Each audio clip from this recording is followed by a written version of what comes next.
I am reviewing the work of Joe Latham, Adam Martin and Cranston Wilson. I'll start with Joe. Joe, you provided a good summary of the end-of-year cash position, which resulted in a surplus. You considered that most programs were well managed, except for city infrastructure, which had significantly underspent and underachieved in revenue. Recognising that large infrastructure and capital programs often experience delays, you noted there would need to be a focus in 2013 on ensuring it comes in on budget and targets are realistic and achievable. Your emphasis was on putting effort into the biggest bang for your buck. While it's critical to focus on city infrastructure, I believe it's also important to manage all programs well, as they all add up. I think there would need to be more thorough review of all programs to ensure all were performing well. I wasn't clear what criteria you used to assess the financial situation, and I was mindful that you didn't acknowledge that as a public sector organisation, we were not seeking a profit or surplus, rather to deliver on social benefits and our governance priorities. You note that parking rates and fares could be increased to increase city infrastructure revenue, but since there was a budget surplus or profit, you didn't see this problematic. I think revenue needs to be considered in the context of providing social benefits. Public sector revenue shouldn't be increased just to make a profit, but there may be other social benefits which could be realised with additional revenue, providing there wasn't a social detriment in increasing that revenue. In this context, since not all areas can increase revenue, those that can need to be looked at.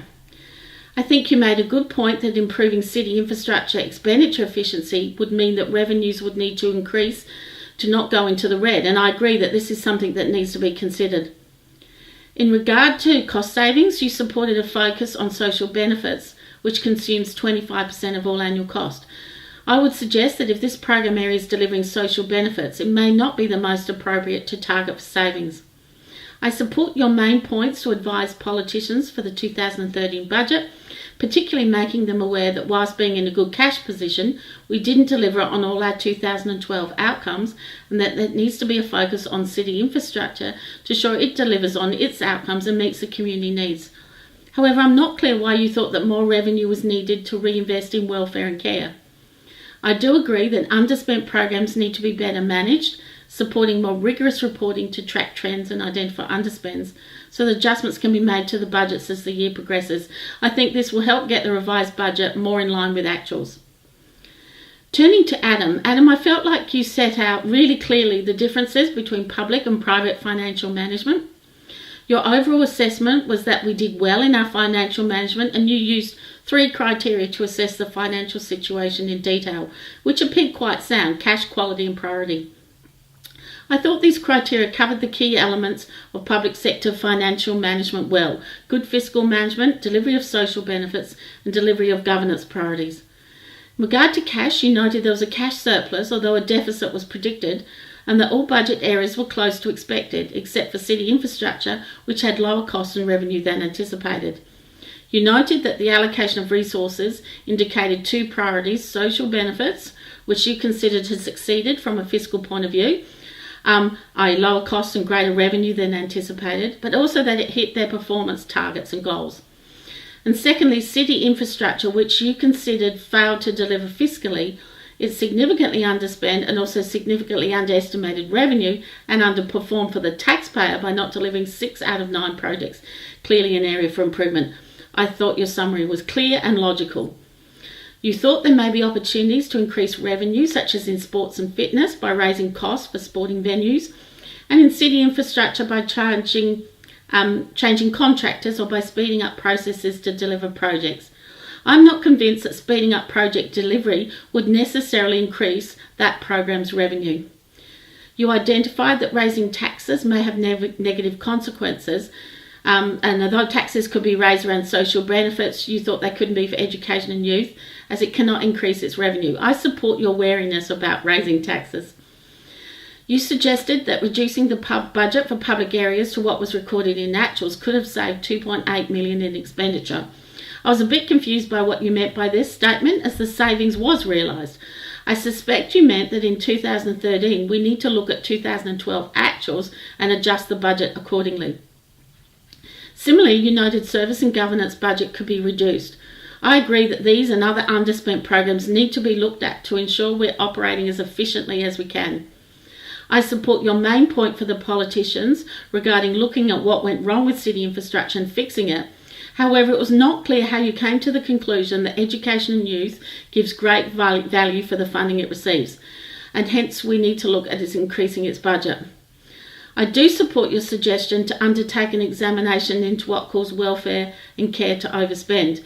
I would suggest that it may also be that this program might need additional funding as it's delivering critical social benefit. And finally, Cranston. Cranston, you concluded that our financial situation was positive and the end result for the year was a surplus of $3.3 million. You also noted that a deficit of $5.4 million was initially forecast and the revised budget changed this to $20.2 million deficit. I think this is a key concern. The revised budget was anticipating a very significant deficit, which is not ideal and not sustainable in the long term. You noted that the specific revenue was well below anticipated and that if not for the significant reduction in costs from city infrastructure, our financial position would show a significant deficit and therefore unfavourable position. Hence, if city infrastructure had delivered its anticipated outcomes, there would have been a significant budget deficit.